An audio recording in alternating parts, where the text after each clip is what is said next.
Bonjour à tous et bienvenue. Nous sommes rejoints aujourd'hui par l'ambassadeur Jack Matlock. Bienvenue à nouveau dans le programme, monsieur. Heureux d'être avec vous. Merci de l'invitation. Monsieur l'ambassadeur, vous avez joué un rôle essentiel dans la diplomatie américano-soviétique pendant les phases les plus critiques de la guerre froide, vers sa fin, alors que vous et le président Reagan poussiez et négociiez la fin de la guerre froide.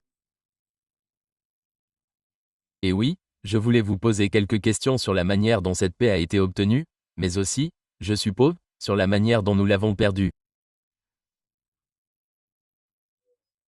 Et oui, j'ai pensé qu'un bon point de départ serait de vous demander ce que vous pensiez à l'époque des idées de Gorbatchev de mettre fin à la politique de bloc et de la remplacer par cette maison européenne commune.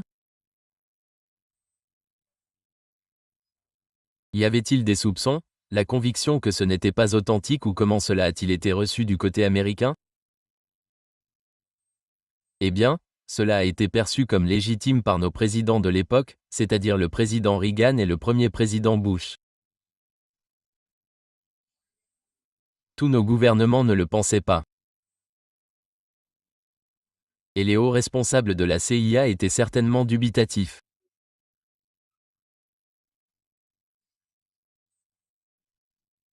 Mais je pense que nos présidents pensaient que c'était sincère à l'époque parce qu'ils changeaient d'autres politiques pour rendre cela crédible.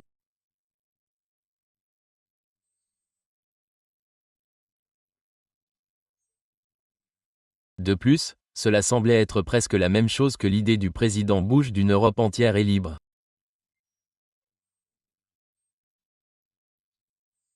Je pense que c'était aussi l'image du Premier ministre Thatcher du Royaume-Uni.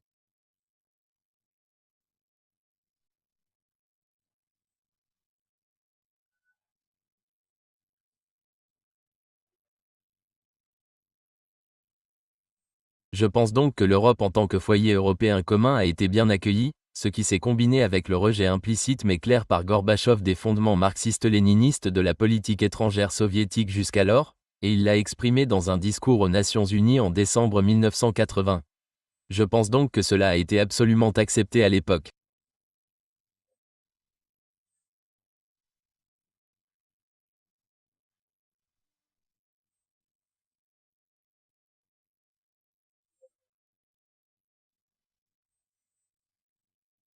Je soulignerai également que lors de leur rencontre à Malte en décembre 1989, le président Bush et Gorbatchev ont conclu un accord formel.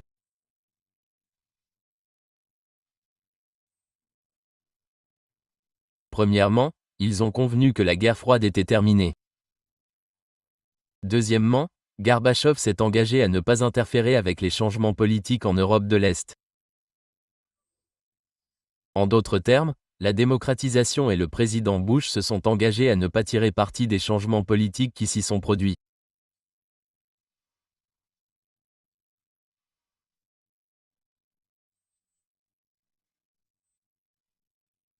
Par la suite, bien sûr, l'élargissement de l'OTAN à ce qui était auparavant le pacte de Varsovie constituait une violation totale de cet accord, sans parler des autres assurances qui ont été données plus tard, lors des négociations sur l'unification allemande en 1991.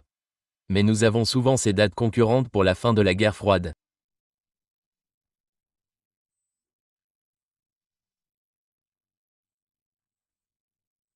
Encore une fois, comme vous l'avez suggéré à Malte, en décembre 1989, la guerre froide a été déclarée terminée.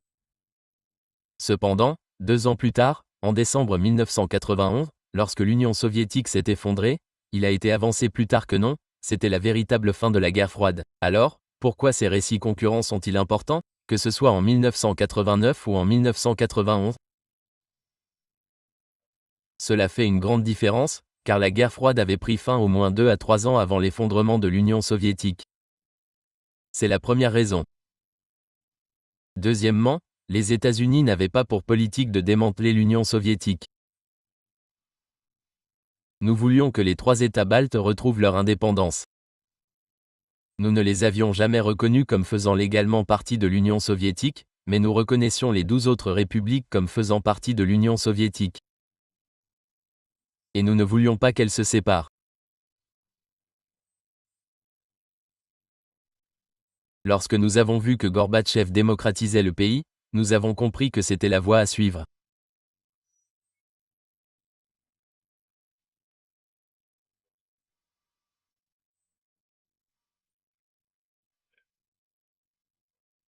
Et le président Bush, lorsqu'il s'est rendu à Kiev, après son sommet avec Gorbatchev à Moscou, s'est adressé au Parlement ukrainien, le Narada, et leur a conseillé d'adhérer au traité de l'Union de Gorbatchev et les a mis en garde contre ce qu'il a appelé le nationalisme suicidaire.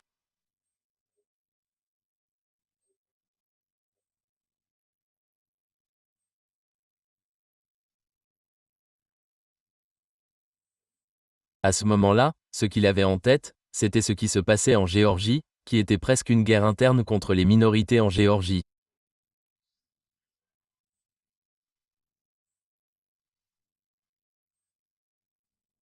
Nous aurions donc accueilli favorablement la préservation des 12 républiques en tant que fédération plus démocratique et volontaire.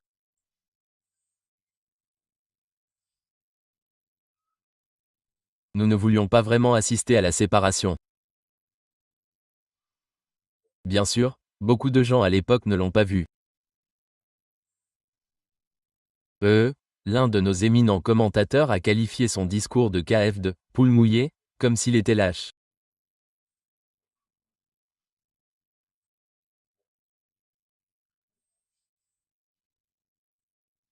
Ces gens ne comprenaient pas que la guerre froide était terminée et que, bien que l'Union soviétique essayait de réformer son économie, c'était une chose très difficile à faire.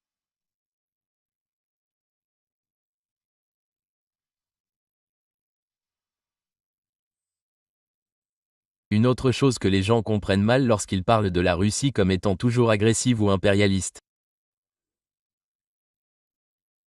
C'est le dirigeant élu de la Russie, Boris Yeltsin, qui a mené à la dissolution de l'Union soviétique.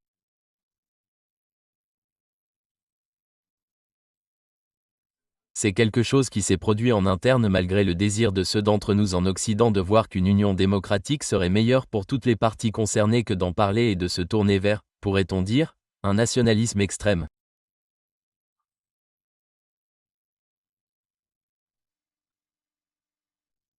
Ouais. Eh bien, vous avez mentionné le discours de KF parce qu'il n'a pas adopté une approche plus dure envers les Russes. Mais encore une fois, à cette époque, il était reconnu qu'il serait dangereux d'alimenter les forces nationalistes.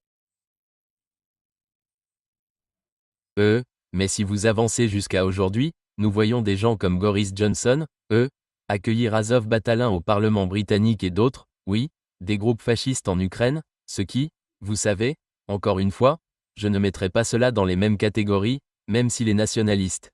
Il y a beaucoup de nationalistes ukrainiens qui n'ont rien à voir avec des groupes fascistes, mais comment? Comment ou pourquoi en sommes-nous arrivés à ce point où nous soutenons non seulement les nationalistes, mais aussi les nationalistes assez radicaux? Eh bien, je ne suis pas sûr d'avoir compris votre question. Pourquoi? Pourquoi? Washington ainsi que ses partenaires européens se sont-ils éloignés de cet effort pour ne pas alimenter les forces nationalistes et ont-ils fait exactement le contraire?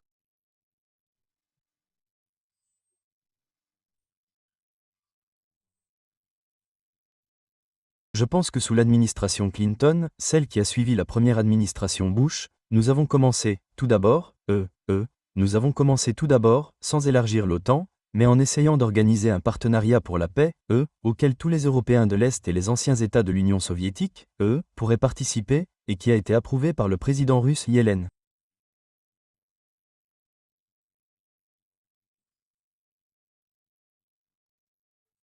Nous avons changé de sujet et avons commencé à parler d'étendre l'OTAN à l'Est. Maintenant que ce n'était pas seulement une question qui violait les accords précédents, des accords qui ne sont pas écrits dans des traités mais qui étaient clairement compris.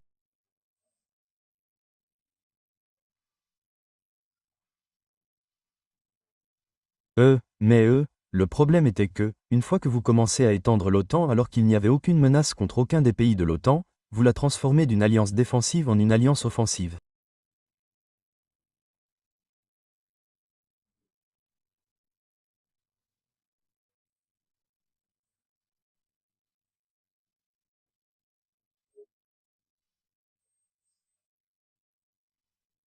Et bien que plus tard la Russie ne se soit pas opposée à l'expansion initiale pour, contrôler la Hongrie et la Pologne, et plus tard, le président de l'époque, la Russie ne s'est pas opposée à l'extension aux États baltes.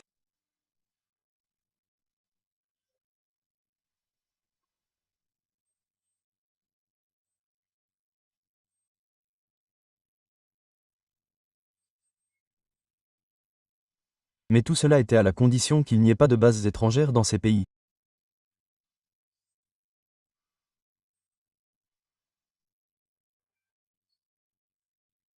En d'autres termes, ce n'était pas tant la garantie du titre 5 à laquelle la Russie s'opposait, mais l'implantation de bases étrangères, en particulier américaines, dans ces pays.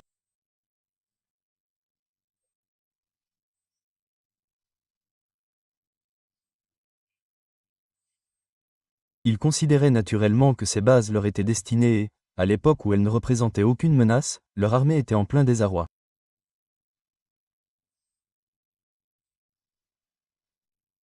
C'est donc ce qui a déclenché ce processus. Vous vous demandez pourquoi? Je pense qu'en ce qui concerne les États-Unis, c'était parce que nous avions un nombre important d'électeurs américains d'origine est européenne.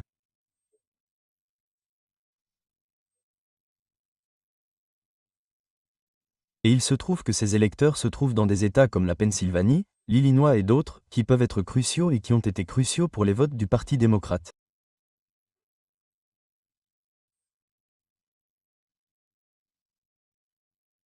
Je pense donc que Clinton l'a fait principalement pour des raisons de politique intérieure, mais j'ajouterai autre chose.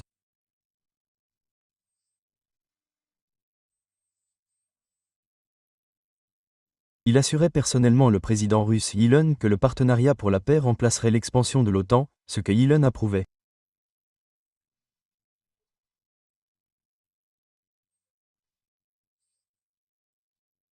Au même moment, son ambassadeur à Varsovie déclarait au sondage que c'était un tremplin vers l'adhésion à l'OTAN, ce qui s'est avéré être le cas plus tard.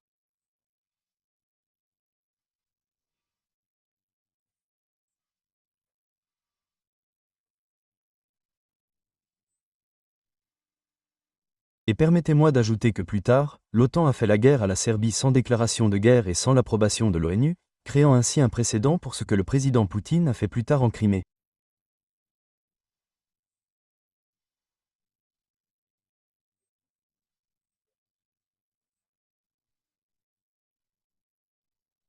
Car nous reconnaissons l'indépendance du Kosovo par rapport à la Serbie sans l'approbation de la Serbie. Or, l'un des accords que nous avions négociés pour mettre fin à la guerre froide, l'acte final d'Helsinki, stipulait qu'il ne devait y avoir aucun changement de frontière sans l'approbation des deux pays. Et bien sûr, nous n'avions pas l'approbation serbe pour cela. Nous n'avons même pas organisé de référendum, simplement un vote du Parlement du Kosovo.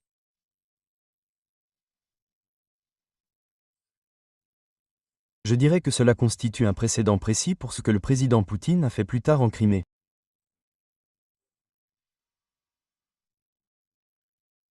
Et pourtant, nous avons considéré cela comme une vertu.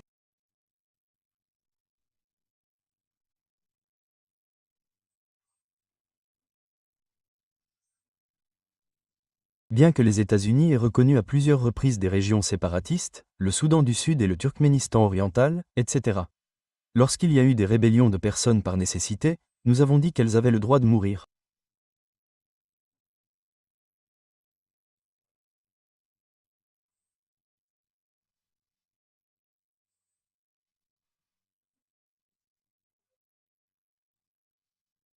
Mais le peuple de Crimée, qui était composé à 80% ou moins de Russes et dont très peu de locuteurs ukrainiens, exerçait clairement son droit à l'autodétermination.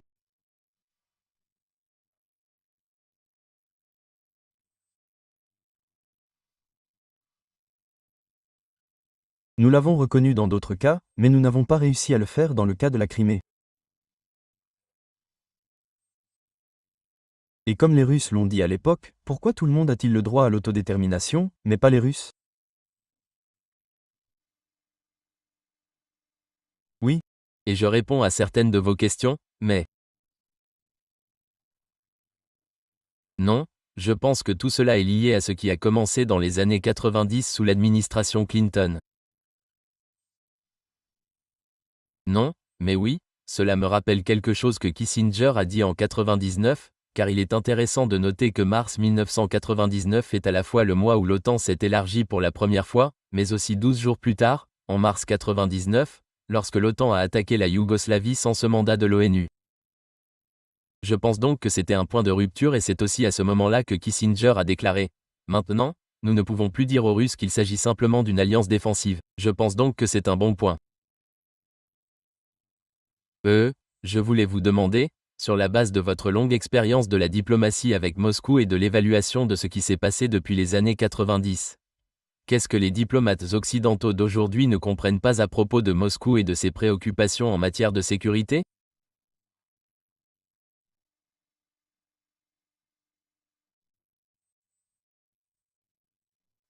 Eh bien, il me semble que nos récents dirigeants politiques ont été incapables de se mettre à la place d'autres pays, c'est-à-dire d'autres dirigeants.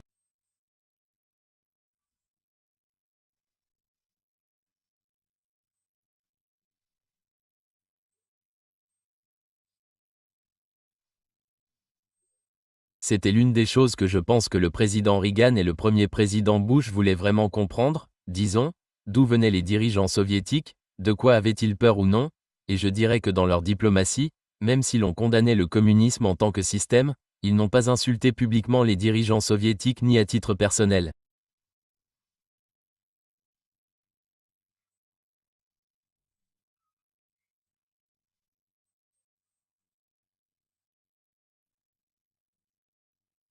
Ils les ont traités avec respect et ont commencé à écouter leur point de vue et ont commencé à comprendre que certaines des choses que nous avions craintes n'étaient tout simplement pas vraies, même si elles l'avaient pu à un moment donné.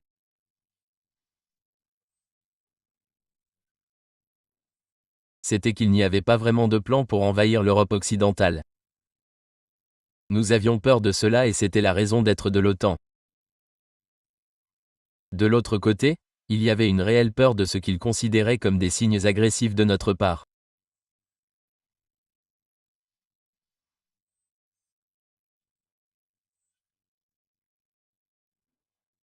Maintenant, lorsque nous avons commencé à étendre l'OTAN et à l'utiliser pour faire la guerre illégalement, comme nous l'avons fait contre la Serbie d'abord, puis plus tard de manière plus flagrante, nous avons attaqué l'Irak qui n'avait menacé aucun membre de l'OTAN et nous l'avons fait en utilisant des preuves fabriquées de toutes pièces, qui se sont avérées être des mensonges.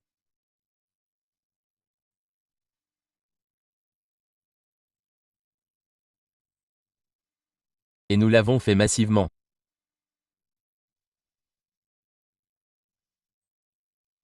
Nous avons attaqué l'Irak de manière beaucoup plus complète et massive et sans provocation, bien plus que, je dirais, l'attaque criminelle de la Russie contre l'Ukraine plus tard.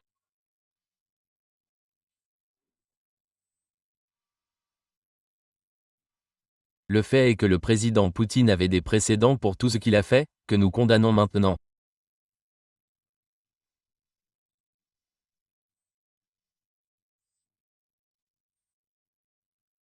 Ce sont des choses qui, sans l'expansion de l'OTAN, sans la menace de base militaire sur un territoire qui faisait autrefois partie de l'Union soviétique, auraient été provocantes pour n'importe lequel de nos pays.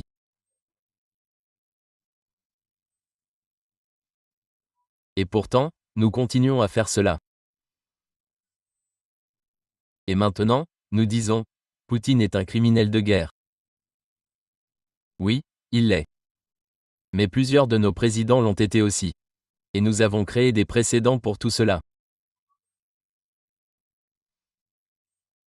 Et notre incapacité à comprendre cela, et l'incapacité en particulier des Européens de l'Ouest à comprendre cela, car eux aussi ont violé des accords qu'ils ont conclus solennellement et qu'ils ont tout simplement ignorés à certains moments, d'une manière qui ne pouvait être interprétée que comme une menace pour la Russie.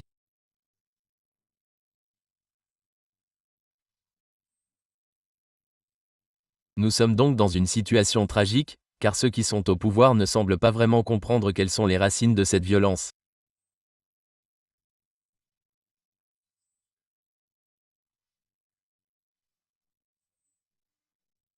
Et puis, permettez-moi d'ajouter toute cette question des sanctions économiques. L'économie. Je pense que les États-Unis et maintenant l'Europe occidentale en ont largement abusé. Ils ont utilisé ce qui aurait pu être la base d'un commerce international raisonnable et équitable en utilisant le dollar.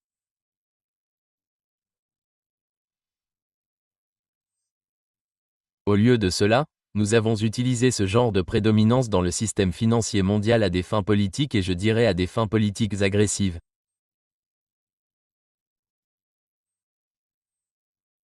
Parce que nous avons commencé à sanctionner la Russie pour des choses qui s'étaient produites ailleurs et des choses qui se passaient dans le cadre de leur autorité souveraine.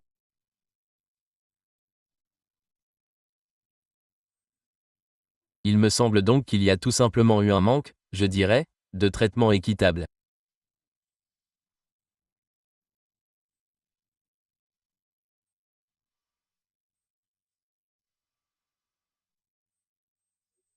Bien sûr, la guerre actuelle en Ukraine est une tragédie, en particulier pour l'Ukraine, et les solutions précédentes qui auraient pu être trouvées, même si elles avaient nécessité un changement de territoire, auraient épargné à l'Ukraine une grande partie de sa destruction actuelle, et cela ne signifie pas que toute guerre est bonne.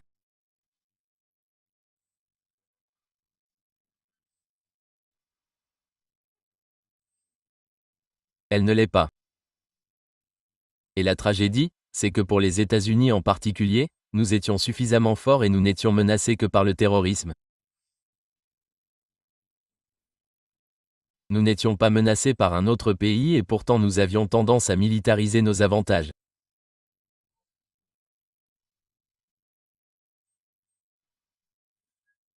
Et je pense que cela va par la suite se retourner contre l'intérêt supérieur du public américain.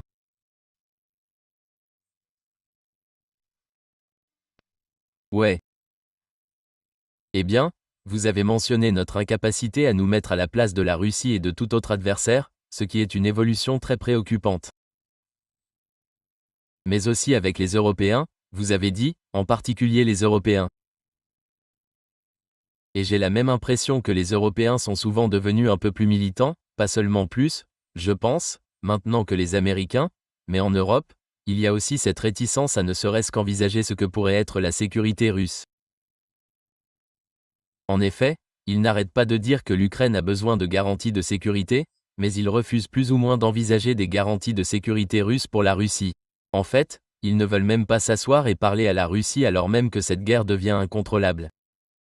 Je me demandais comment vous expliquer cet effondrement de la diplomatie. Avez-vous été consumé par l'idéologie ou comment pouvez-vous donner un sens à cela en tant que diplomate qui voit l'essence de la diplomatie? Je n'y comprends rien.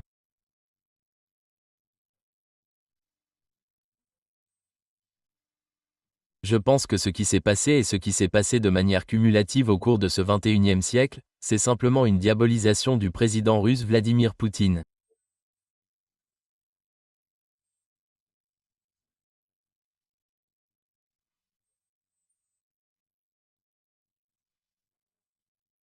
Il a fait des choses que je n'aimerais pas voir se produire dans mon pays, ce qui commence en fait à se produire maintenant en termes de violation des procédures démocratiques.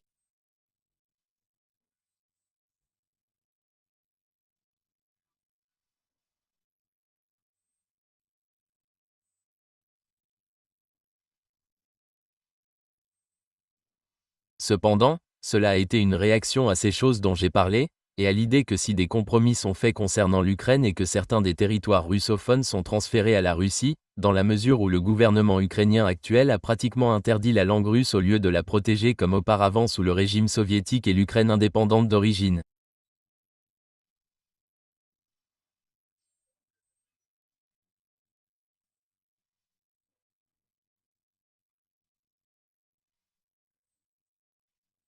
Ces langues étaient toutes deux officielles, le russe et l'ukrainien, et les langues minoritaires étaient protégées.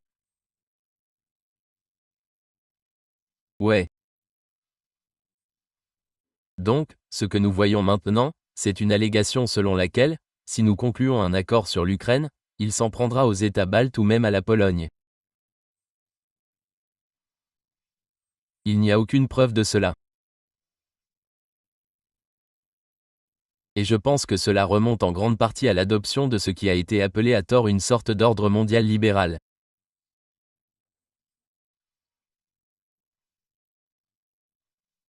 Cela ressemblait beaucoup à la tentative soviétique, jusqu'à Gorbatchev, de créer un ordre mondial socialiste.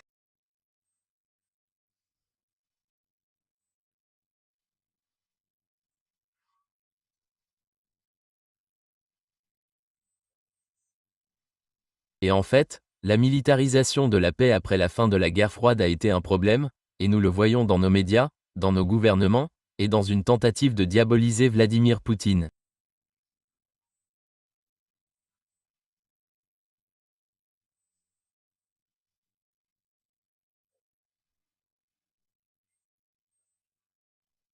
Soyons réalistes, les années 90 ont été une période catastrophique pour la Russie, car l'ancien système s'est effondré et il n'y avait plus de système.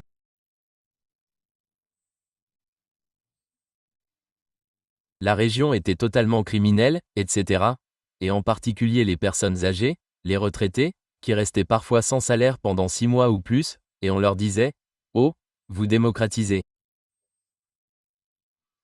Eh bien, pour la plupart des Russes, cela ne ressemblait pas à ça. On aurait dit que quelques personnes s'étaient emparées de la plupart des actifs. Et dans la mesure où cela était promu par les États-Unis et l'Occident, cela ressemblait simplement à une tentative de colonisation et de domination de la Russie.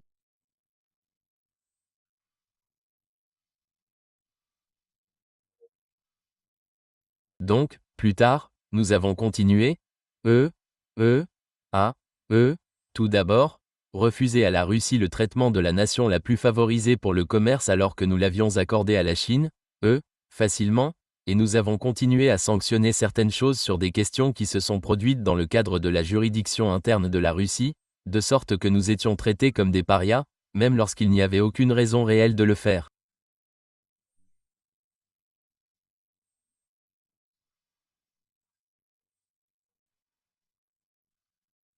Et je pense qu'une partie de cela était l'idée que d'une certaine manière ce que nous appelons notre système, c'est-à-dire le capitalisme et ce que nous appelons la démocratie, bien que nous ne le définissions pas vraiment correctement, allait balayer le monde.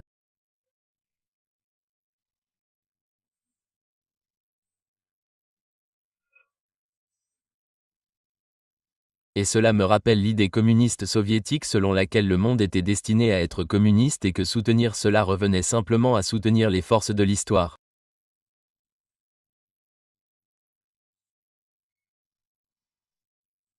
Il s'est avéré que ce n'était pas la fin de l'histoire comme le disait le célèbre livre de Francis Fukuyama. L'idée même que le monde allait devenir culturellement similaire et uni. Il me semble qu'il n'y a rien dans l'histoire qui justifie cela. Mais c'est une justification de l'impérialisme. Et l'idée que les Européens ont que notre civilisation est en quelque sorte supérieure aux autres, il n'y a plus qu'un élément de racisme là-dedans. Et quand il dit « Oh, c'est terrible parce que cette guerre en Ukraine est la première depuis la fin de la guerre froide en Europe », ce n'est pas le cas. La première en Europe a été celle de l'OTAN contre la Serbie. Deuxièmement, pourquoi une guerre en Europe est-elle pire qu'une guerre ailleurs? Et où est le respect de l'humanité?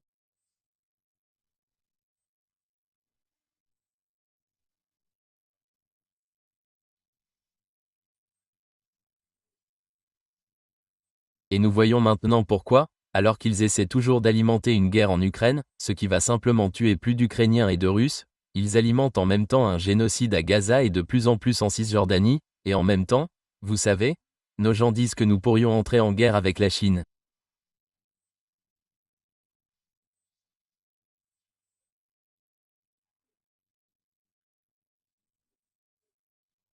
Je pense que ce sont des idées catastrophiques. Ma génération, je crois que ma génération de dirigeants politiques et de diplomates a mis fin à la guerre froide dans l'intérêt de tous.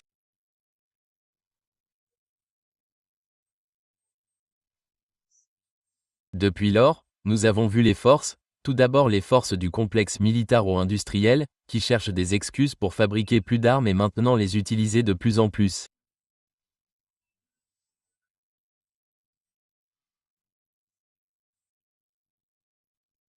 Je pense que c'est catastrophique et que cela va se faire au détriment des États-Unis et des Européens qui soutiennent cette politique.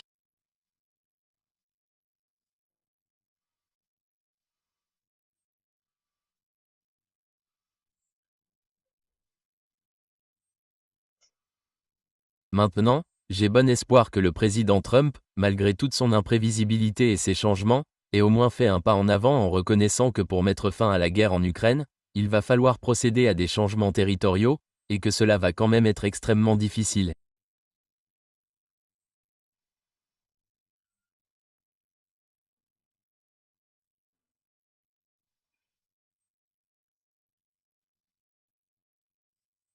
Mais l'idée des Européens d'augmenter leurs dépenses de défense, etc., à un moment où ils ont des problèmes sociaux croissants en interne et où nous sommes confrontés à tant d'autres problèmes.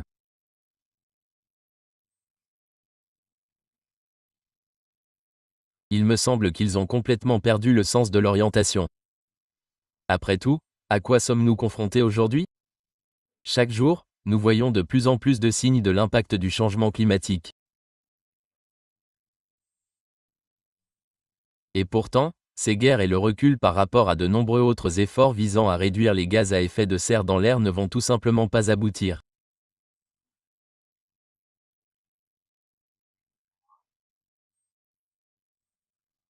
Pendant ce temps, les États en faillite, la guerre et la famine créent des mouvements de population massifs qui mettent à rude épreuve tous nos gouvernements.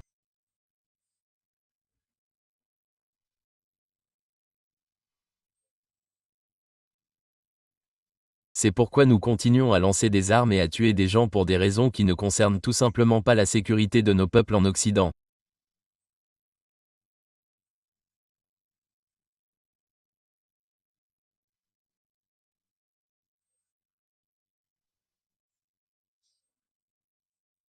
Et je pense que la raison pour laquelle nos peuples soutiennent ce que je considère comme des politiques erronées est que notre principale source d'information, les médias, du moins aux États-Unis et dans une certaine mesure en Europe occidentale, sont devenus les pourvoyeurs d'une fausse idéologie, je dirais, et déforment tout simplement les faits.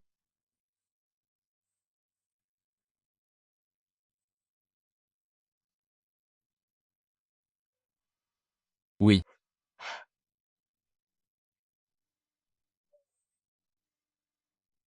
Tout dirigeant politique qui mène son pays dans une guerre qui ne vise pas directement à défendre son territoire est un criminel de guerre.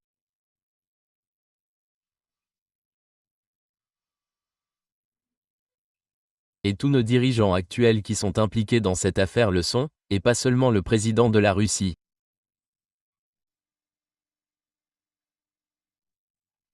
Eh bien, l'ambassadeur Matlock, oui, ces sages paroles, nous pouvons en rester là. Merci beaucoup pour votre temps. Je sais que vous êtes très occupé, vous voyagez beaucoup, nous étions juste ensemble en Géorgie.